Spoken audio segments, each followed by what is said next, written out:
1. You'll hear two friends planning an event. First, you have some time to look at questions 1 to 6.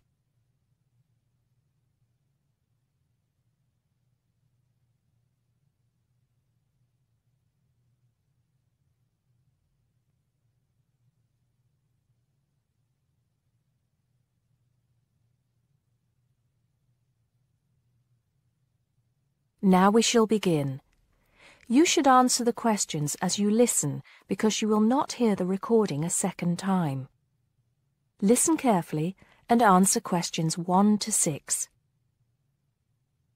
Hello, Joan. I'm glad you could come. Hello, Peter. What's up? Is something the matter? No, everything's fine. It sounded urgent on the phone.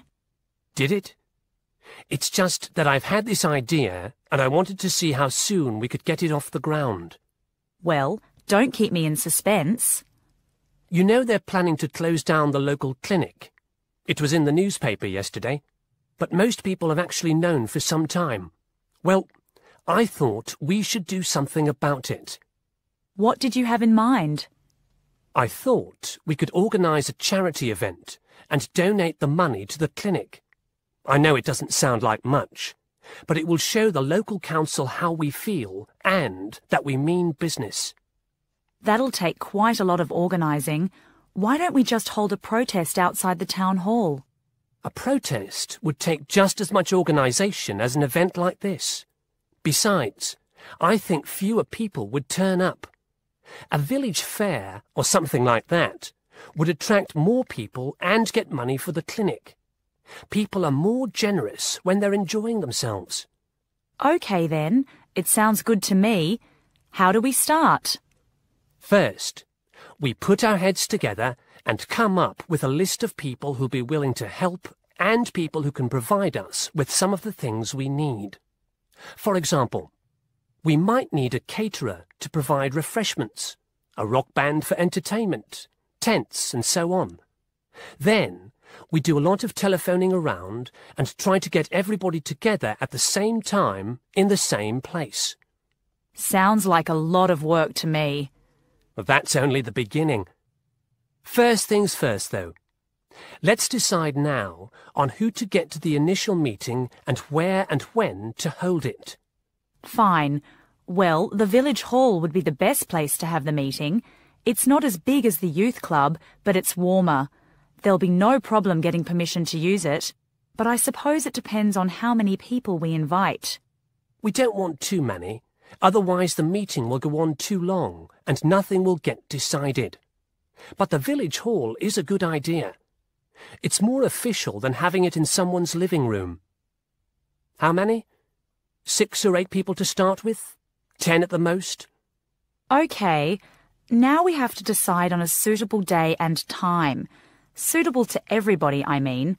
A Saturday or Sunday would seem to be the best choice because people aren't at work on those days.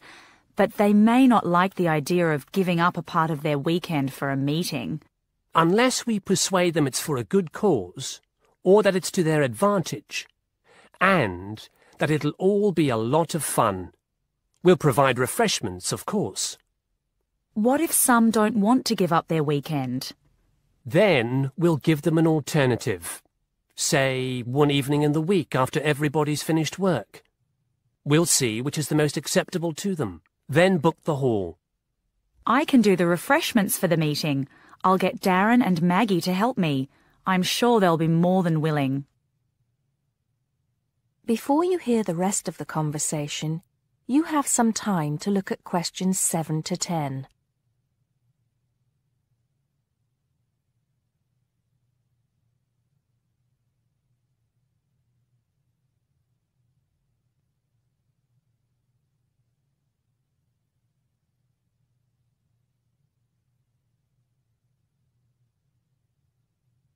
Now listen and answer questions 7 to 10. So, what's next on the agenda? A list of who we want at the meeting. Yes, of course. Obviously, we want someone from the clinic. I think Dr. Perkins would be best. He can tell us exactly what the financial situation is there. You know, how much money it takes to keep the place running, and how important it is for the community to have the clinic. The vicar too. He can rally lots of support. And Mr. Sims, our Member of Parliament. He is very busy, but I think I can persuade him to come, or get his wife to persuade him to come. I see her quite a lot socially. That's great. 2 other people I have in mind are Freddie Smith. The journalist? Yes. Well, he's the editor of the local paper now, and might be useful. He might let us advertise for free, and he'll know how to go about getting leaflets and posters printed. That's another thing. We'll need volunteers to put leaflets through people's doors and stick up posters all over the place. We can decide that at the meeting. What about the other person? What other person?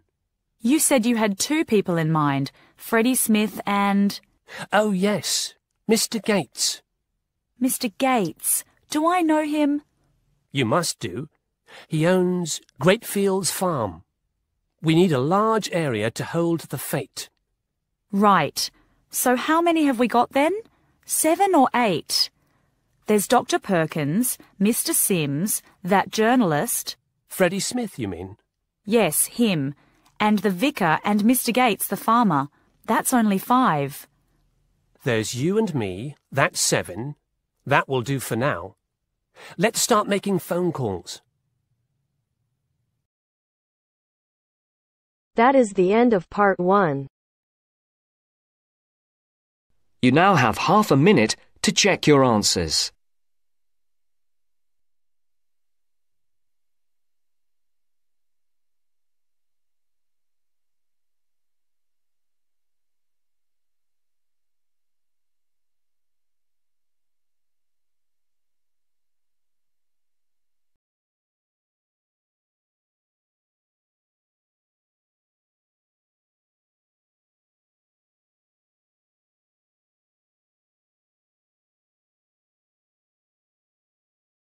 Now turns to part 2. Part 2. First, you have some time to look at questions 11 to 15.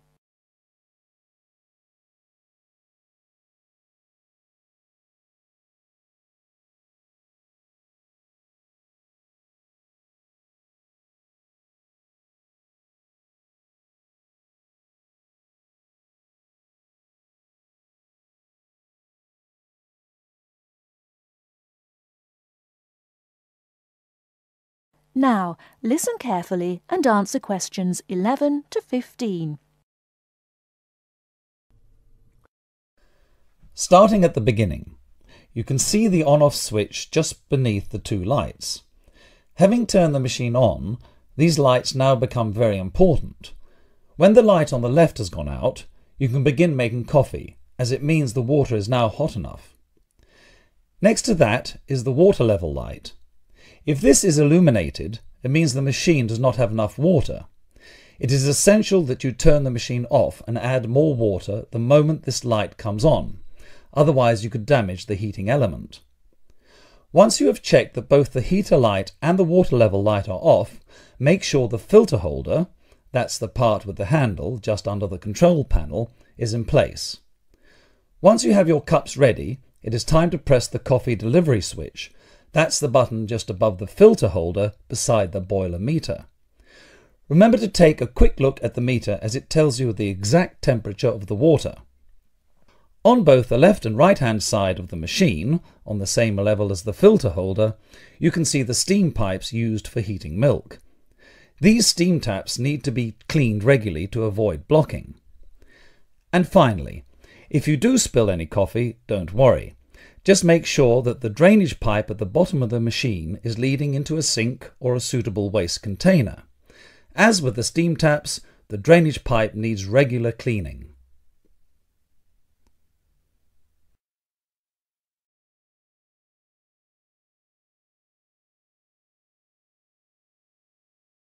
Before you hear the rest of the talk, you have some time to look at questions 16 to 20.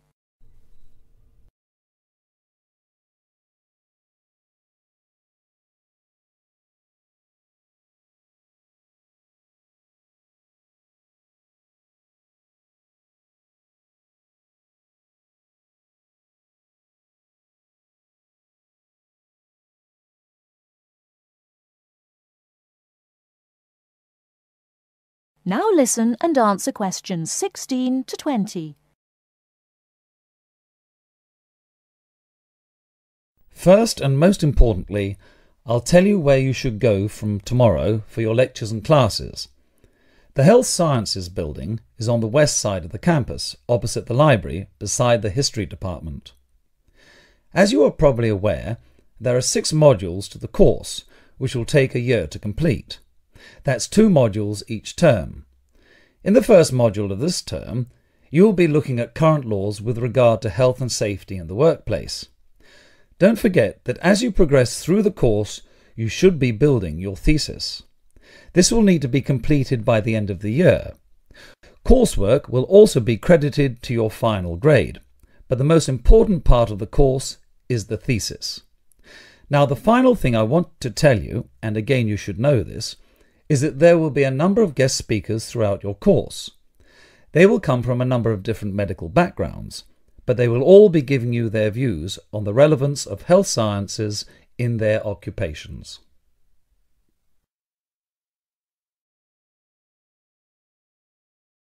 That is the end of Part 2. You now have half a minute to check your answers.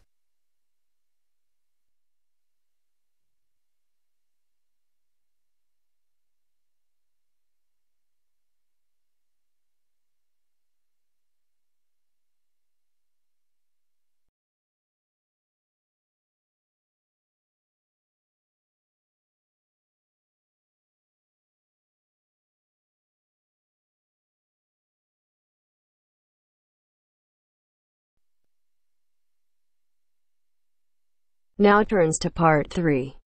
Part 3. You'll hear a lecturer talking to students about America in the 1960s. You have some time to look at questions 21 to 26.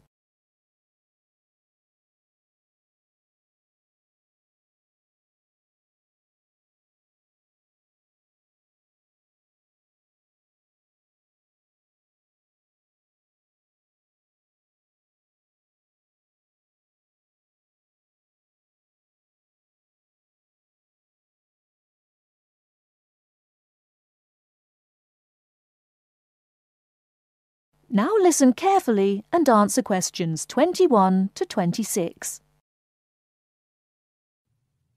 We begin our examination of America in the 1960s with the usual caution. There is no sense in trying to understand any decade without looking at what came before. Those of you who still have outstanding coursework on the 1950s would do well to complete it now, if for no other reason than it will help make sense of the next series of lectures.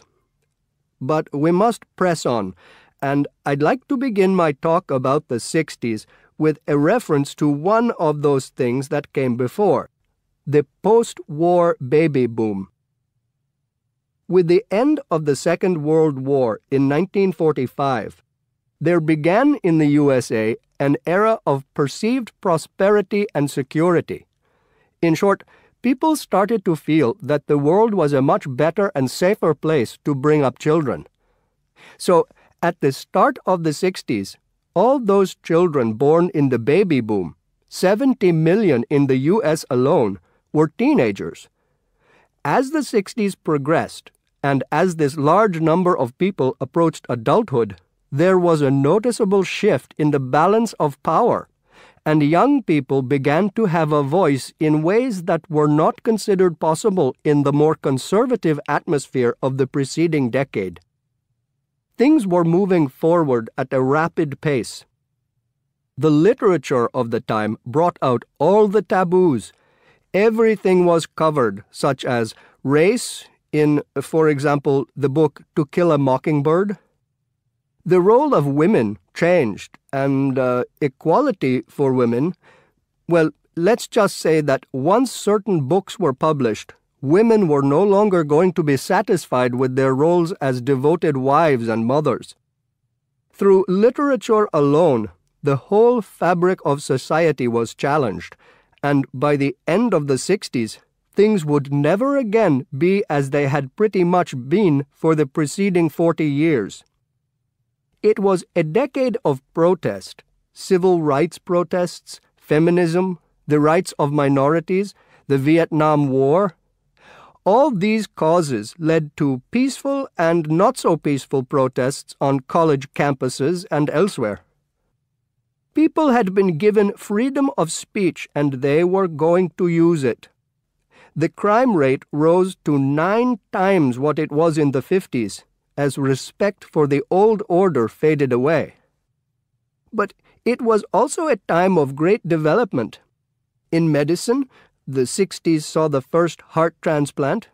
In technology and the space race, where we saw the first American in orbit and lasers being invented at the start of the decade, and the first man on the moon, and the first primitive internet at the end. Before you hear the rest of the talk, you have some time to look at questions 27 to 30.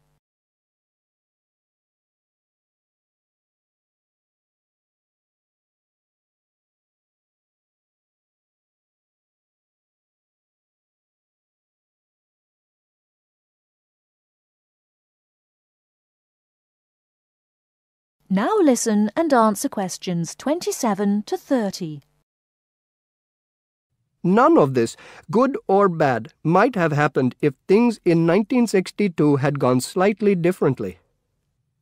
On October 16th, President John F. Kennedy met with his closest advisors at the White House. They had obtained photographic evidence showing that Cuba was building or installing nuclear weapons. It was widely believed that Cuba was preparing to fire these weapons at cities in the USA. Kennedy was faced with 3 choices: to try to resolve the crisis diplomatically by negotiating with Cuba and the Soviet Union, to take action to block the delivery of more weapons into Cuba, or to attack Cuba, destroying their weapons. Believing that the first option would end in failure and that the third option would lead to war, it was the second option that Kennedy chose. In doing so, he succeeded in preventing the buildup of more missiles. The Soviet Union then withdrew the weapons from Cuba. Most historians agree that if Kennedy had acted differently, the episode would have led to a full-scale nuclear war between the United States and the Soviet Union. Millions would have died, and the world would have been changed beyond recognition. That is the end of part 3. You now have half a minute to check your answers.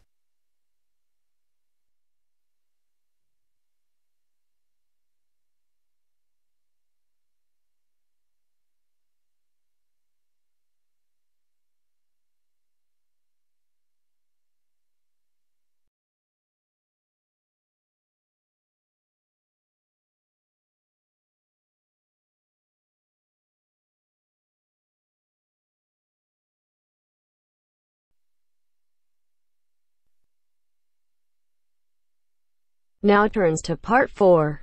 Part 4. You will hear a talk on seasonal affective disorder. First, you have some time to look at questions 31 to 40.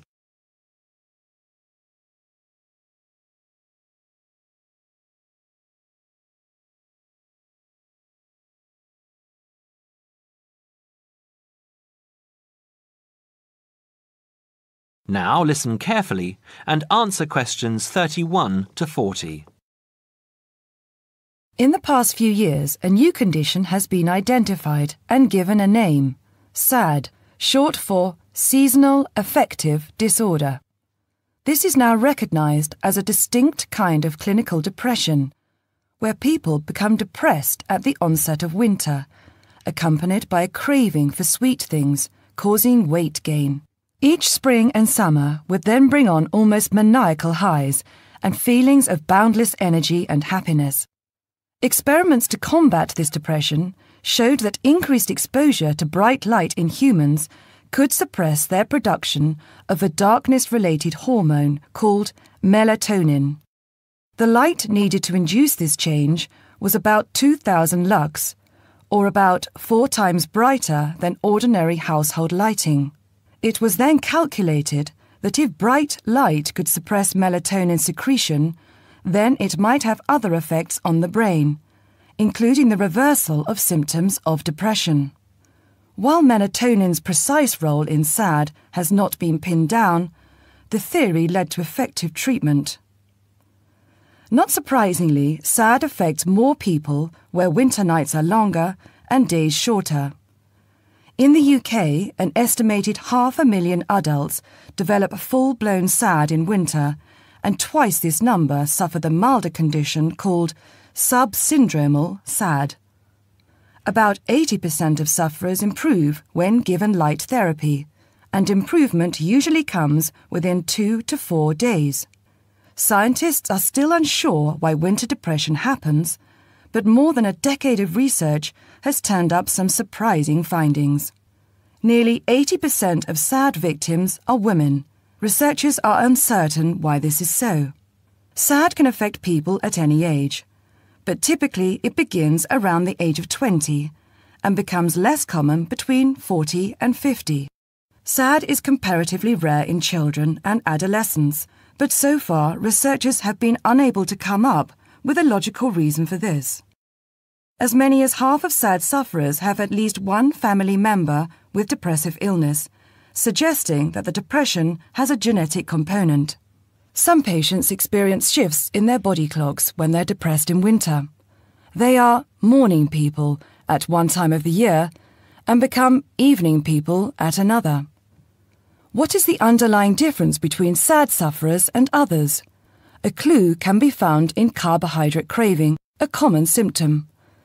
People often become obsessed with chocolate, for example. Carbohydrates alter brain chemistry by increasing the level of a soothing chemical called serotonin, a neurotransmitter that carries signals between brain cells. SAD sufferers crave carbohydrates because they may need serotonin to lift their mood. This craving can be intense, in fact, an addiction. It may be that the serotonin system of the brain has problems regulating itself during the winter. Some SAD sufferers respond well to the drug Prozac, thought to influence the brain's serotonin-using system. Other brain chemicals and hormones probably play a role in winter depression. Another neurotransmitter, dopamine, for example, may be inadequate in certain cases. Researchers hope to uncover clues to SAD's secret by probing similarities between SAD and hibernation. Though no valid link between the two has been established, some SAD patients say they feel like hibernating animals. SAD sufferers tend to put on fat in autumn and early winter, roughly the time when such hibernators as bears and squirrels do. That is the end of part 4. You now have half a minute to check your answers.